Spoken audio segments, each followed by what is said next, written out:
मस्तक गर्व से ऊंचा हो जाता है, छाती चौड़ी हो जाती है, जुनून सिर चढ़कर बोलता है। जब देश जीतता है, तिरंगा लहराता है। और जीत भी कोई ऐसी वैसी नहीं, खेल के सबसे बड़े महाकुंभ की, ओलंपिक की, कुश्ती की। एक लंबा अरसा गुजर चुका था और शायद देश ने ओलंपिक में कभी इतनी बड़ी उम्मीद भी नहीं लगाई थी। लेकिन 2012 में भारतीय पहलवानों का जादू सर चढ़कर बोला। जब ये भारतीय पहलवान अपनी पूरी ताकत जुटाकर देश को जिताने के जज्बे से मुकाबले में उतरे थे, तो जीत के लिए इनकी भुजाएं नहीं उठी थी, बल्कि पूरे देश में जुनून छा गया था। और सबसे बड़ा खुशी का क्षण भारतीय कुश्ती महासंघ के लिए था, क्योंकि उसकी रणनीति रंग लाई। सुशील कुमार ने देश को चांदी की चमक से चमकाया, तो योगेश्वर दत्त ने कांस्य पदक जीतकर इतिहास रच दिया। कुश्ती महासंघ के अध्यक्ष ब्रजभूषण शरण सिंह के लिए भी ये क्षण किसी सपने के साकार होने से कम नहीं थे। आखिरकार फेडरेशन की मेहनत और रणनीति रंग लाई थी। ये भारत के लिए बहुत गौरव की बात है और इतनी ज़्यादा प्रशंसा जो है पूरे देश में हुई है, लोगों ने आंखों पर बसाया है कि उसकी जितनी भी प्रशंसा की जाए कम है। पहली बार ओलंपिक में भारत कुश्ती के मुकाबलों में 2 पदक हासिल कर लौटा। कुश्ती की लोकप्रियता लौटी और ये जीत एक प्रेरणा का जरिया भी बन गई है। ब्रजभूषण शरण सिंह कहते हैं कि इस जीत ने उज्जवल भविष्य की राह दिखा दी है। कुश्ती में पहली बार हुआ है कि जिस समय योगेश्वर दत्त की कुश्ती और सुशील की कुश्ती चल रही थी, उस समय भारत ठहर गया था।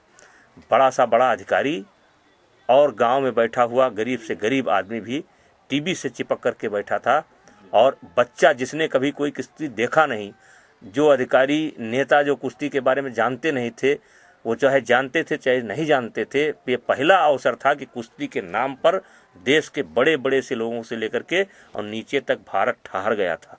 लोग पता लगाते थे कि कब कुश्ती होने वाली है, और इससे कुश्ती को बहुत बढ़ावा मिलेगा।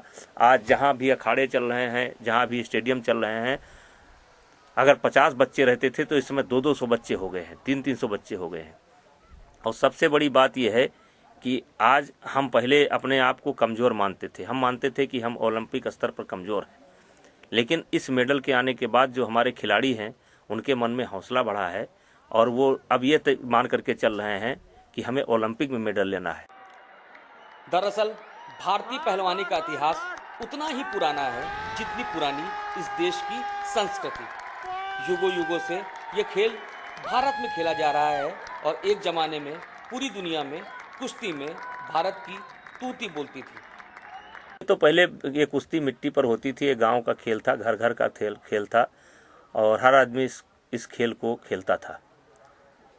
अगर हम पुराने समय में जाएं तो भगवान कृष्ण, हनुमान जी, बाली, सुग्रीव, जरासंध, कोई ऐसा काल नहीं है, अकबर, मुगल, सिंधु घाटी सभ्यता की जहां कुश्ती की बात ना आती हो। लेकिन नए जमाने में कुश्ती में हुए बदलाव के चलते ही भारत कुश्ती में उबर नहीं पा रहा था। अब कुश्ती गद्दे पर होती है, लेकिन भारत में अब भी मिट्टी पर कुश्ती हो रही है। जीत से उत्साहित ब्रजभूषण शरण सिंह का कहना है कि हम इसमें बदलाव की कोशिश कर रहे हैं कि कुश्ती अब गद्दे पर ही हो। पहले ताकत की ज़रूरत थी, अब स्पीड की ज़रूरत है। अब ट्रेनिंग का तरीका हम लोगों ने बदला है और गांव-गांव में अभी ये चल रहे हैं जो मिट्टी के अखाड़े, इसमें सरकार भी कुछ कर रही है, हम लोग भी कुछ कर रहे हैं, इसको गद्दे पर लाने की कोशिश कर रहे हैं। क्योंकि जब तक गद्दे पर, अभी हमने नंदिनी नगर में एक साई सेंटर बनाया है, हमारे सेंटर की लड़की अभी वर्ल्ड चैंपियनशिप में ब्राउन मेडल लिया है। सांसद और रेसलिंग फेडरेशन ऑफ इंडिया के अध्यक्ष ब्रजभूषण शरण सिंह का कहना है कि 2012 के ओलंपिक में कुश्ती के मुकाबलों में केवल 2 जीत ही उपलब्धि नहीं रही, बल्कि दूसरे पहलवान भी अच्छे लड़े। इसलिए और प्रयास की ज़रूरत है, विदेशी कोच को बढ़ाने की ज़रूरत है, साथ ही कैडेट और महिला कुश्ती पर विशेष ध्यान देने की ज़रूरत है। एक तो हमें कैडेट मतलब 16 साल के नीचे के बच्चों पर ध्यान देना होगा। और जूनियर का मतलब कि 19 साल तक के बच्चों पर। तो हमें, और दूसरा हमें महिला कुश्ती पर ध्यान देना होगा। हमारे बच्चे करीब करीब उस रेस में हैं। जैसे हमारे मेडल, अमित का मेडल नहीं आया, वो जूनियर का बच्चा है लेकिन एकदम मेडल के करीब था। तो इस तरीके से हम लोग अपने कार्यक्रम को बना रहे हैं, उनको ट्रेनिंग देने की व्यवस्था कर रहे हैं। हमारा टारगेट ये है कि हम कम से कम अगले ओलंपिक में 8 मेडल का टारगेट लेकर के हम चल रहे हैं। अभी हमने कुछ विदेशी कोच भी, हमारे पास सीनियर में कोच हैं, विदेशी कोच हैं जॉर्जिया के, लेकिन हमारे पास जूनियर और कैडेट में नहीं है। हम जूनियर और कैडेट में भी उनकी व्यवस्था कर रहे हैं। ब्रिजभूषण शरण सिंह का कहना है कि कुश्ती में जीत की ओर भारत ने तो अभी पहला कदम रखा है और इसकी शुरुआत लंदन ओलंपिक में भारतीय पहलवानों ने कर दी है और अब वो वक्त दूर नहीं है जब भारत फिर से अपनी उस पुरानी हनक को कायम कर लेगा जो हजारों साल से इतिहास की गर्त में कहीं खो गई थी।